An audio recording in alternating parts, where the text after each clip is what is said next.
Good morning from Philippines. Ang maisasabi ko lang po ngayon, ayon sa aking kaalaman,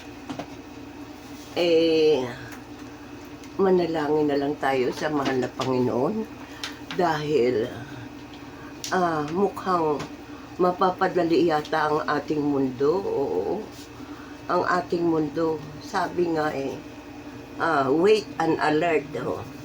Sabi ng mga viewers ko, wait and alert. Sabi ko, maraming alam ito sa mundo natin, kaya ganun nagsasabi na wait, saka alert. Alerto lang daw tayo. Ibig sabihin, papunta na pa tayo sa revelation na talaga. Wala nang talagang darating na si Jesus Christ sa mundo natin.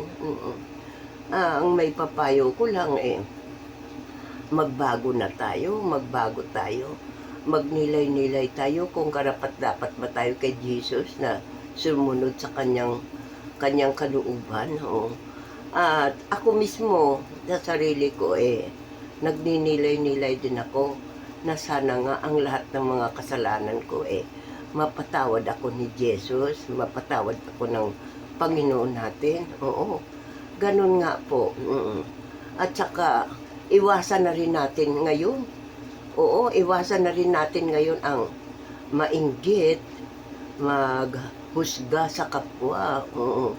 Kasi alam na natin, darating na si Jesus Christ, sa malaot madali Binibuild na kasi yung kanyang yung third temple. Binibuild na ngayon. Inuumpisahan na ni President Trump. Yun nga po Ako talaga naniniwala na totoo mangyayari ito. Kunting panahon na lang po. Kaya kailangan magbago tayo. Mag-decide tayo sa atin sarili kung saan ba tayo. Dalawa lang ang pupuntahan natin. Pupunta tayo kay Jesus o pupunta tayo sa impyerno. Ganun lang yun dalawa lang ang pupuntahan natin dito. Pag tayo nawala sa mundo, sigurado na kung maganda ang natin, ginawa natin dito sa lupa, ay sa susunod tayo kay Jesus sa kanyang buhay na walang hanggang. Ngayon, kung sumuway tayo kay Jesus sa mga kanyang kautusan at saka yung mga mahalagang kautusan niya, ay sa impyerno tayo babagsak. Doon sa dalawa lang yung tayo pupunta. Kaya lalong-lalo na ngayon, nagmamahal na po ang mga bilihin sa kaliwat kanan, gera, sa mundo natin. Gera, ay ang alam ko kasi, nagising ako pagkatapos ng gera, hirap na hirap ang buhay ng mga tao talaga Ay kami nakaranas, ako mismo nakaranas na magbayo ng palay para makapagsaing kami ng bigas kasi wala nang gilingan noon nung bagong gera ng Hapon. Second World War. Talagang hindi lang sa aming probinsya ang hirap ng mga tao.